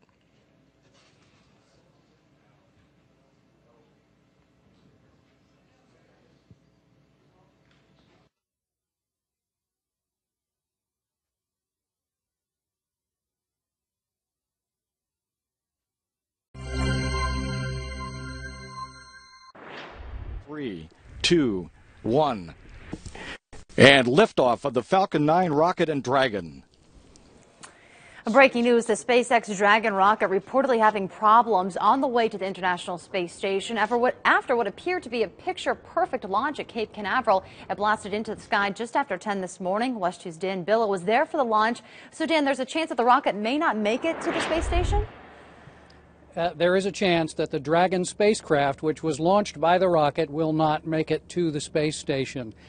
This is a little confusing here, but let's give you another look at the launch and go on through it. The SpaceX Falcon 9 rocket lifted off on time this morning and did a great job. Then it released into space the Dragon spacecraft, which carries more than a ton of supplies for the space station. That spacecraft needs its thrusters to reach the space station, and they are not all working. At least they didn't all start working at the beginning. It has 4 thruster pods. Only 1 pod came on. They need a minimum of 2. Now, here's the thing that we don't understand very well. SpaceX said that they would not unfold their solar panels on the spacecraft without 2 thruster pods working. Then they unfolded the solar panels, so you would think 2 thruster pods are working. Well, but they haven't said positively that we have 2 thruster pods working. I'm sorry this is so confusing, but all I can do is report what SpaceX is telling me. Okay, so there is positive, encouraging news here that the solar panels are working. That may mean that the thrusters are working well enough, but we have to get confirmation of that. So here's the bottom line. We are not sure if that spacecraft that is on its way to the space station has working thrusters. It needs working thrusters to get there. We will try to find out as soon as we can from SpaceX. They are not releasing much information what the situation is for sure. But we know this is a big problem. It's a very big problem, and they need to solve it. We're live at the Kennedy Space Center. Dan Billow, West 2 News. This is Mission Control, Houston. The International Space Station crew has executed an awful lot of important science operations on board this week, while they have been, in parallel, getting themselves ready to support the planned arrival of a commercial cargo ship at the station this weekend. Commander Kevin Ford kicked off the week with a couple of days' worth troubleshooting a piece of hardware called the amine swing bed. That's a technology demonstration payload that's testing whether vacuum-generated amine system could work as an effective system to remove carbon dioxide from a spacecraft environment, from the crew area. He did determine that a suspect valve was not responsible for the hardware's inability to work, and did find that the culprit was a gearbox that was removed and prepared for a return to Earth for analysis. Ford and flight engineer Tom Marshburn joined up late in the day to practice operations with the Canadarm2 for the scheduled grapple and berthing of the Dragon cargo ship, which launched this morning at 9:10 Central Time from the Cape Canaveral Air Force Station. Flight engineer Chris Hadfield helped prepare for Dragon by getting a special communications system for Dragon operations set up in the cupola module, and then packing items that are scheduled to be returned to Earth when Dragon comes back in late March. Hadfield also took care of science payloads, initializing the binary colloidal alloy test apparatus and photographing some samples for that physical science investigation. He was also looking over training materials for a materials science investigation called Coarsening in Solid Liquid Mixtures, which has new experiment sample materials on its way to the station now. Flight engineers Yevgeny Tarelkin and Oleg Novitsky began preparations for their departure from the station. Along with Commander Kevin Ford, Novitsky and Tarelkin are scheduled to leave the station in 2 weeks' time. And this week they began their first of several days' work with the lower body negative pressure suit. That's a Russian apparatus that uses suction to pull fluids to the lower extremities and simulate gravity, and allows the cosmonauts to evaluate their orthostatic stability. Tuesday of this week was a science-focused day, with Tom Marshburn spending much of it supporting the Spheres Vertigo experiment. That's an MIT Space Systems Laboratory investigation that employs 2 of the bowling ball-sized satellites, the Spheres satellites, uses them to create a 3D model of another object, with the intent that the model that's created could then be used to inform the autonomous navigation of those free flyers. Kevin Ford started Tuesday with a health status questionnaire, part of the ongoing effort to gather information about how human bodies respond to being in the zero-G environment for an extended period. He then loaded software on a laptop in the Columbus module for later operations with a European Space Agency investigation into ways to improve crew efficiency and autonomy. He spent the rest of the day finishing that troubleshooting with the amine swing bed. On Wednesday, the commander spent a big part of his morning working on elements of the cruise experiment, the ESA technology demonstrator of possible ways to improve efficiency of the crew. Ford worked with the voice-activated procedure viewer and procedural displays. He was testing ways in which crew members can be more autonomous and more efficient in work, something that would be even more critical for future explorers on missions where communication with Earth is much harder than it is for the crews today. Hadfield and Marshburn spent time Wednesday on the integrated cardiovascular experiment. This one aims to quantify the decrease in the size of a crew member's heart muscle over time while in weightlessness. That's just one component of the research documenting how human bodies are affected by being in a space environment, with an eye towards discovering ways to counteract the negative effects. Flight engineer Roman Romanenko assisted Yevgeny Tarelkin with another session of the lower body negative pressure suit, the routine Russian protocol for returning crew members. Later, he joined his Soyuz crewmates, Hadfield and Marshburn, for a routine emergency descent drill. That's standard for all crews. Romanenko, Hadfield, and Marshburn not scheduled to return to Earth until May. On Thursday, Novitsky and Tarelkin spent half the day laying cables in the Russian segment of the station to support the plasma wave experiment that's going to measure the electromagnetic field around the outside of the station. The exterior hardware installation for that experiment is planned for a spacewalk by Romanenko and cosmonaut Pavel Vinogradov in April. Vinogradov will be arriving at the station in late March with Alexander Mazurkin and Chris Cassidy. Romanenko spent part of his day on Thursday taking surface samples in the Russian segment and seeing to science experiment operations in the afternoon. After lunch, Novitsky worked to stow items that are destined for disposal in one of the Progress ships that's docked to the Russian segment, and Tarelkin did maintenance as well as shot scenes for a Russian documentary about station payload operations. There were a couple of tasks on the agenda on Thursday for Chris Hadfield, including an interview with the popular Canadian TV network morning show, and then the final pre-packing of items that are scheduled to come back to Earth on the Dragon spacecraft. Tom Marshburn even set up an HD camera in the lab that will shoot the robotic workstation monitors there so that the mission control teams can follow along and see what the arm operators are doing during those dynamic operations on Saturday. The crew members would actually be working in the cupola on Saturday. The camera is shooting at the backup station in the lab. Kevin Ford, Chris Hadfield, Tom Marshburn all had regular exercise sessions, but little else on their schedules for Thursday. They got time off Thursday and Friday to rest up in advance for the weekend operations with the Dragon spacecraft. In fact, Ford and Marshburn had their final training for robotics operations for the Dragon today. The second operational flight of the vehicle from SpaceX did launch on Friday morning, carrying 1,200 pounds of science experiment materials and crew supplies.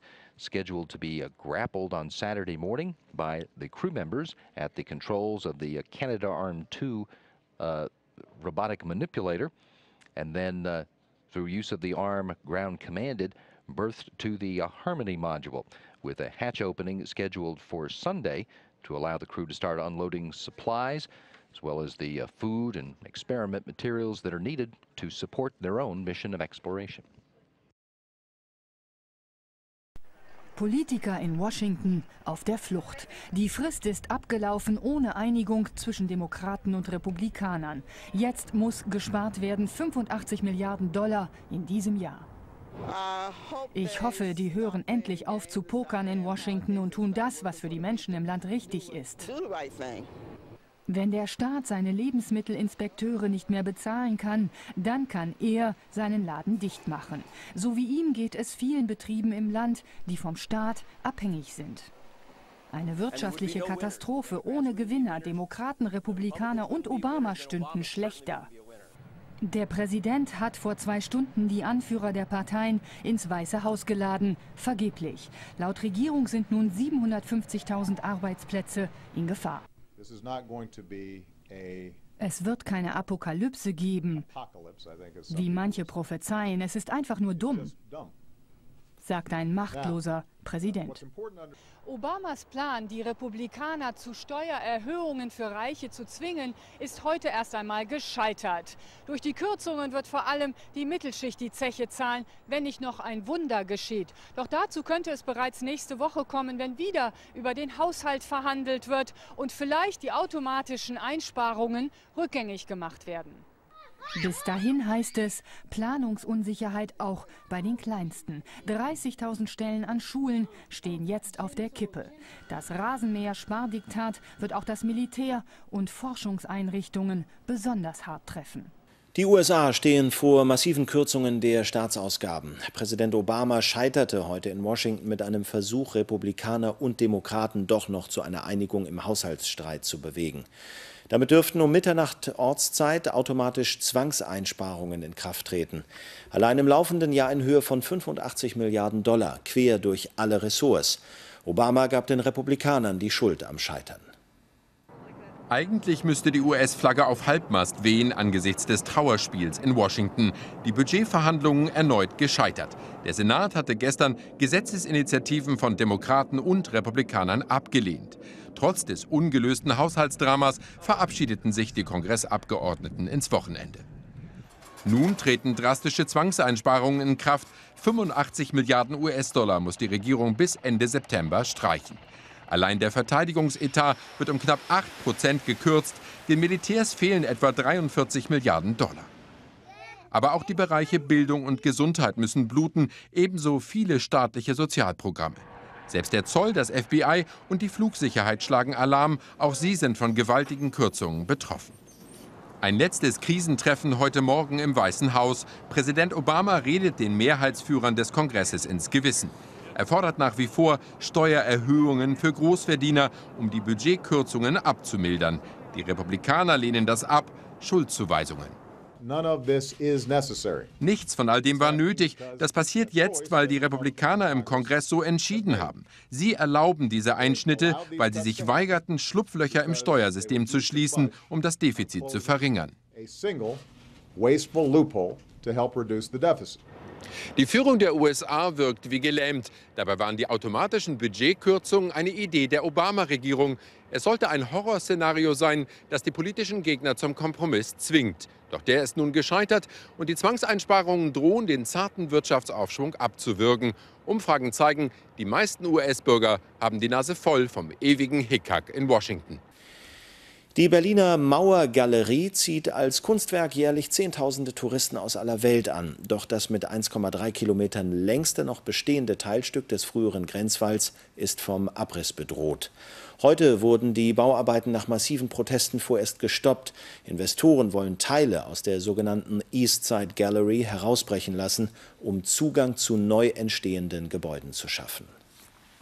Die Demonstranten sind empört über das, was sich hier an der East Side Gallery abspielt. Geschichtszerstörung zugunsten privater Investoren sei das. Mehrere hundert Menschen protestierten bis zum Nachmittag gegen den Teilabriss des längsten noch erhaltenen Stückes Berliner Mauer. Viele Leute in der Welt kommen hierher, um sich das anzuschauen, und wir reißen es ab. Ich meine, das ist verrückt. Das ist ein Teil irgendwie von unserer Geschichte, und genauso wie man Nazi-Deutschland nicht vergessen sollte, ist das halt auch ein Teil, den man einfach nicht vergessen sollte. Auf dem ehemaligen Todesstreifen an der Spree soll unter anderem ein Hochhaus entstehen. Die Baugenehmigung dafür hat der Investor laut Senat seit 2008. Das Landesdenkmalamt ist dagegen nicht vorgegangen. Künstler aus der ganzen Welt hatten den eigentlich denkmalgeschützten Betonwall seit 1990 bemalt. Ihre Botschaft heute: Mr. Wowereit, don't tear down this wall. Reißen Sie die Mauer nicht nieder. Wenn man seinen Namen an der Mauer schreibt, kriegt man sofort eine Strafanzeige gegen Sachbeschädigung. Aber wenn man lautes Segment abträgt, dann ist es in Ordnung. Also ich verstehe die Welt nicht mehr. Wer die Verantwortung für den Teilabriss trägt? Die Berliner Politiker Mauern. Das Schuldzuschieben zwischen Bezirk und Land hat begonnen und die Empörung, sie wächst. Nicht nur in Berlin. Die Bauarbeiten immerhin, so freuen sich die Wutbürger, sind heute vorerst gestoppt. Der Vatikan kommt auch nach dem Papstrücktritt nicht zur Ruhe. Die Zeitschrift Panorama berichtet in einem Artikel von der massivsten Abhöroperation in der Geschichte des Kirchenstaates. Seit gut 1,5 Jahren seien im Zuge der WikiLeaks-Ermittlungen die E-Mail-Konten von Bischöfen und Kardinälen der Kurie systematisch ausspioniert worden. Damit nicht genug, auch Telefonate, Gespräche und Treffen seien abgehört worden. Niemand traue sich noch Mails zu verschicken oder zu telefonieren. Der Vatikansprecher räumt Abhöraktionen ein, wenige. Ich kann versichern, dass es sich um keine Sache von großen Dimensionen handelt oder um eine generelle Kontrolle. Es können nur 2 oder 3 Anschlüsse gewesen sein. Doch Panorama beharrt. Kardinalstaatssekretär Tarcisio Bertone habe die Aktion mit Zustimmung Benedikt XVI. Angeordnet, um mögliche Mittäter des Kammerdieners und Wikileaks-Diebes Paolo Gabriele zu ermitteln. Meine Geschichte basiert auf monatelanger Recherche. Danach wurden nicht nur Telefone abgehört, sondern auch Gespräche. Vor allem gab es eine Überwachung des Datenverkehrs im Inneren der Kurie, E-Mail-Konten. Das alles breit angelegt und massiv. Die Abhöroperation ist offensichtlich nach den Gesetzen des Vatikan legal, allerdings soll sie noch immer andauern. Vor der Zusammenkunft der Kardinäle zur Papstwahl ein heikles Thema. Nach dem Rücktritt von Papst Benedikt XVI. Hat die Suche nach einem Nachfolger begonnen. Die Kardinäle der katholischen Kirche wurden zum Konklave nach Rom einberufen, um die Wahl vorzubereiten. Gestern Abend waren im Vatikan die päpstlichen Gemächer verschlossen worden.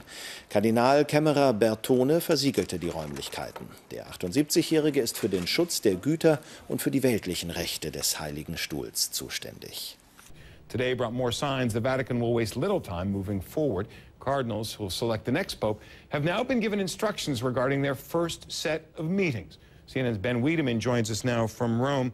A big job ahead for the Cardinals and a big first night out, I guess you could say, for Benedict. Why don't we start with him, the most famous retiree in the Roman Catholic Church? What's he up to?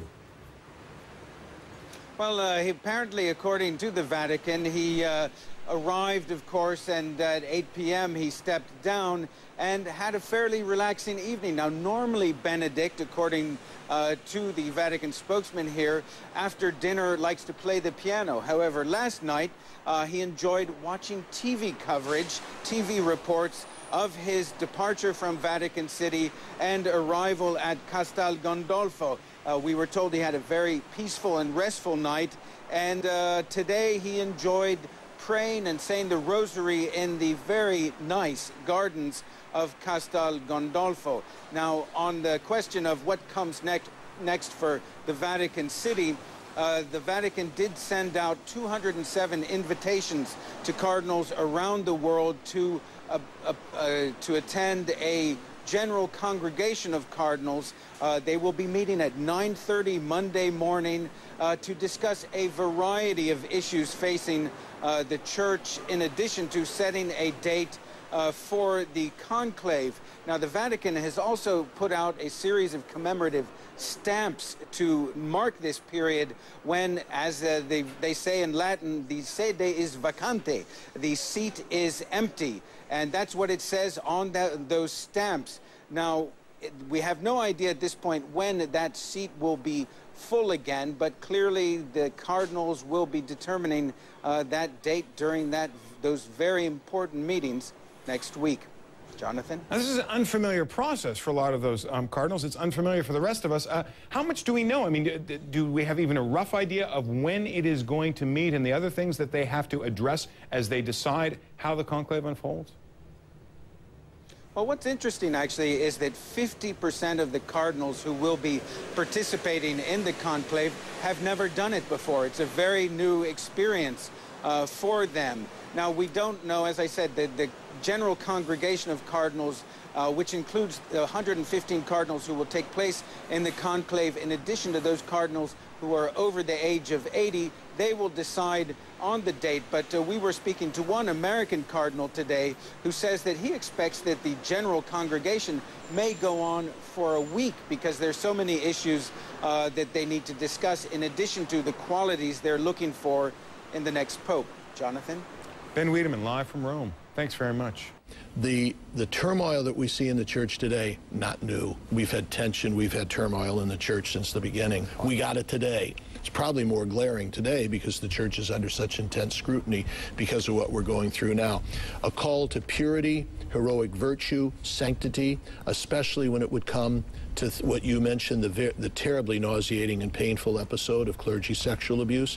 We have to remind ourselves that that happened not because of the church's teaching. That happened because church teaching, what's best in the church, was not listened to and obeyed. We're going to have to work, Christiane, on a renewal of the sacrament of marriage. That's the great vocation crisis today, isn't it? Our Catholic people aren't getting married, and the ones that aren't able, for some reason, to obey what we believe marriage is all about. You talk about marriage, and in fact, in a new poll done by the Pew Institute, about 58% of American Catholics believe that the next pope should start talking about allowing Catholic priests to marry. Do you think that's a possibility? That he might start talking about it, or that it should happen? Should it, and would he? I would say he might talk about it and think about it, but I don't think it's going to happen.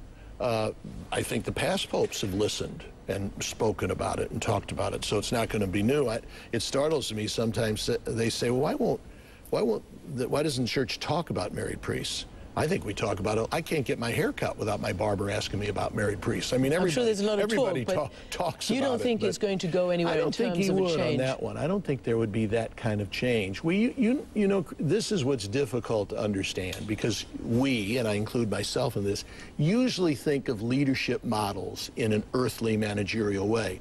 So whenever you have a new leader, whether that be the President of the United States, whether that be the CEO of CNN, what are they talking about? What changes do I want to make? For a pope, the mission statement is to conserve, in the best sense of the word. His job description is to conserve, to preserve the patrimony of the church. I mean the spiritual patrimony of the church. The timeless teaching is passed on to us from Jesus to his apostles through 2,000 years of the church. Now, that doesn't mean that he might not change the way it's presented, but to tamper with the immutable teachings of the church, he wouldn't see that as his role. He would see it as his sacred responsibility to preserve that. What do you think, and again, this is all part of how Catholics view their hierarchy now. I mean, Catholics are expected to, and they are preached to by bishops, priests, cardinals, the Pope, to live a very, life according to the rules of the Catholic Church. And yet Catholics have watched many of their priests, and we touched on this briefly, violate those rules. Oh, yeah. What does have to happen in this church to bring Catholics back to being able to respect their prelates? Sure.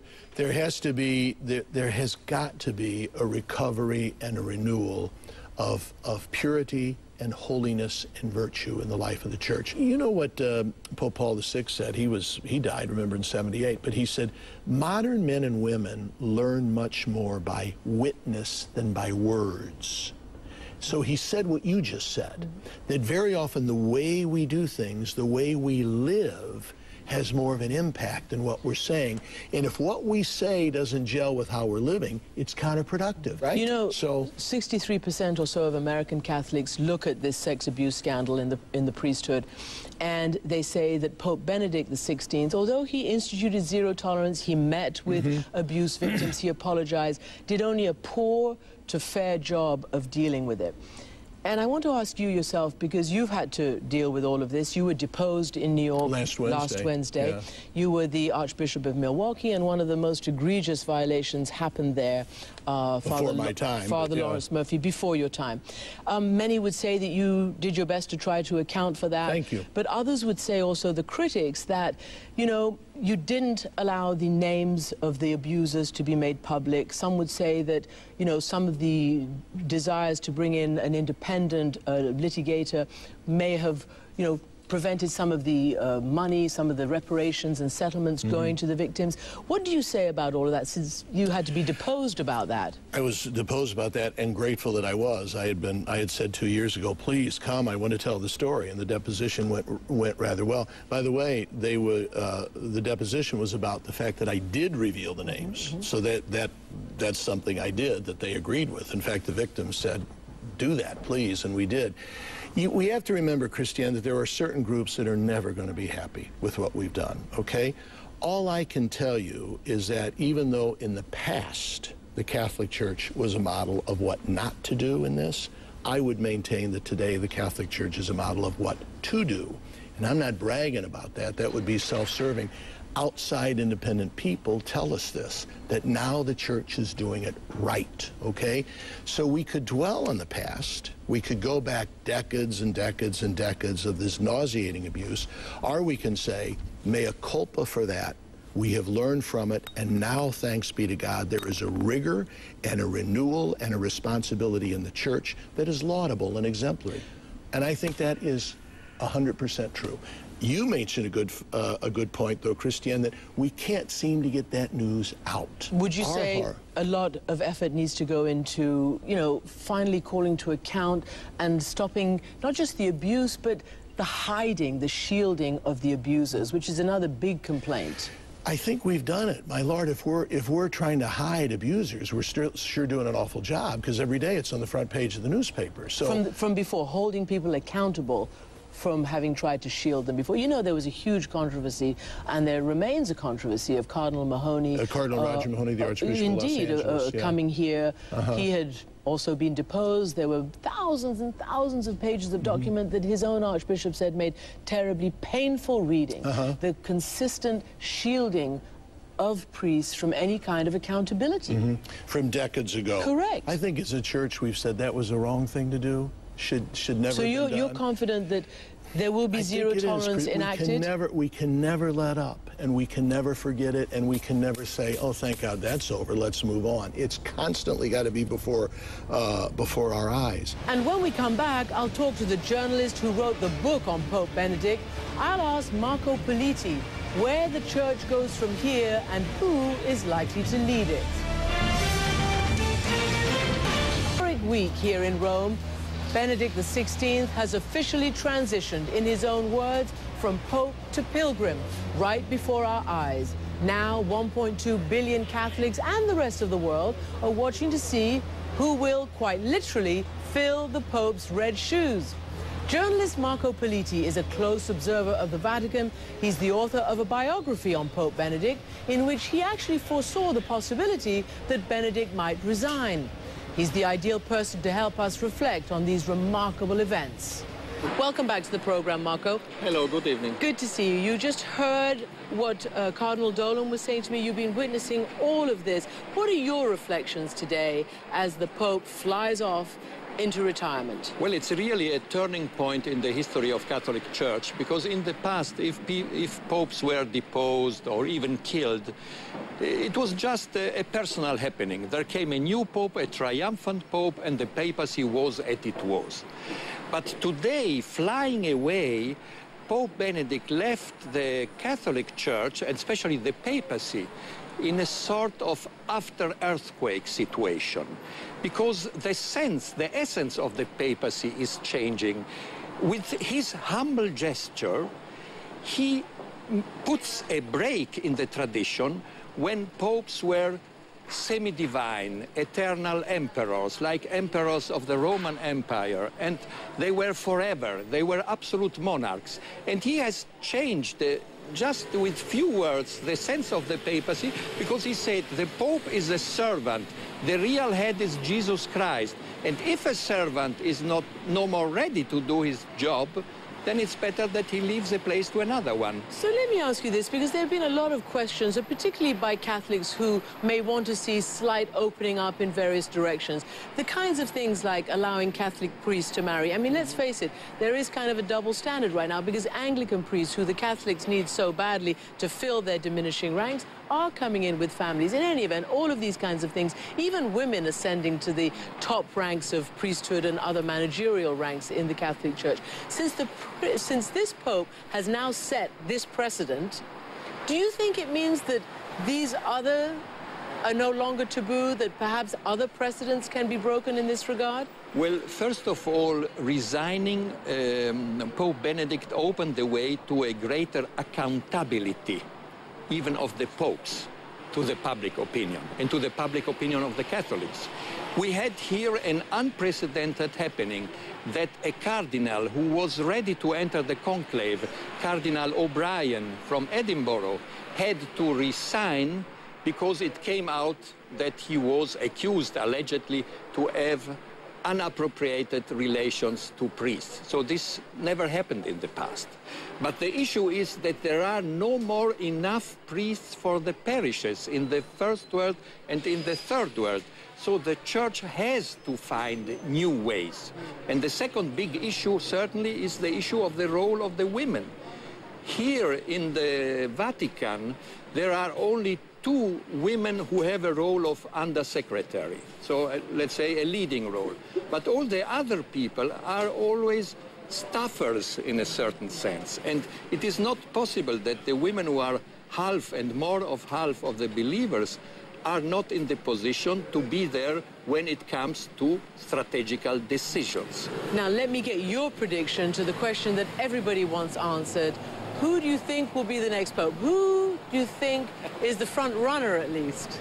The problem is that in this election there is not a clear front runner. In the year 2005, there was clearly Cardinal Ratzinger, because there was a very conservative lobby who was pushing for his candidature.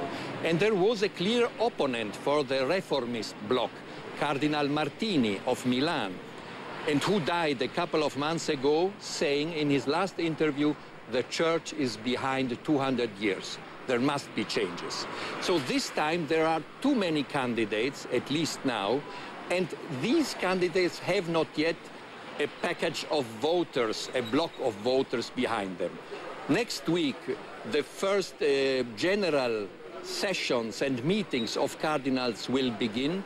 The quiet negotiations will begin, contacts, little contacts with 2-3 people or greater contacts.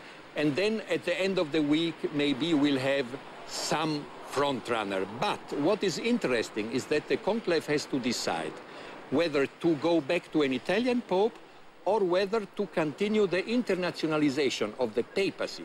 And this means that for the first time in history, there is the real chance, I don't say it will come out so, but the real chance that there is a pope from North America or from South America. The images were breathtaking and moving as the most elaborate retirement party in history was beamed around the world. But while Benedict begins the rest of his life, the Pope who came before him, the late John Paul II, is on a different journey. And we'll explain when we come back.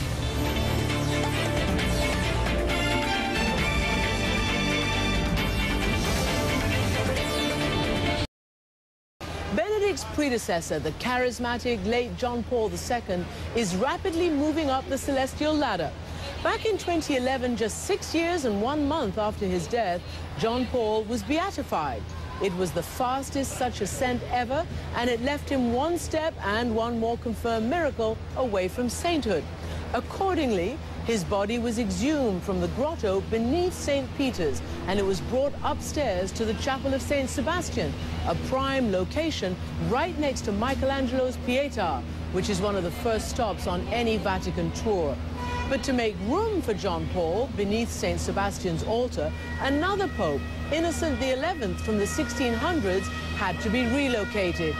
It seems that even when it comes to pontifical tombs, the cardinal rule of real estate applies. Location, location, location. And this is the city of the sirens, this is Rome, and that's it for the weekend edition of our program, and what's been a truly extraordinary and historic week. Benedict walking back through that window at Castel Gandolfo. We will not see him again in public for many, many months. CNN will be here from the beginning of the papal conclave to the puff of white smoke that heralds the election of the next pope. In the meantime, thanks for watching, and goodbye from Rome.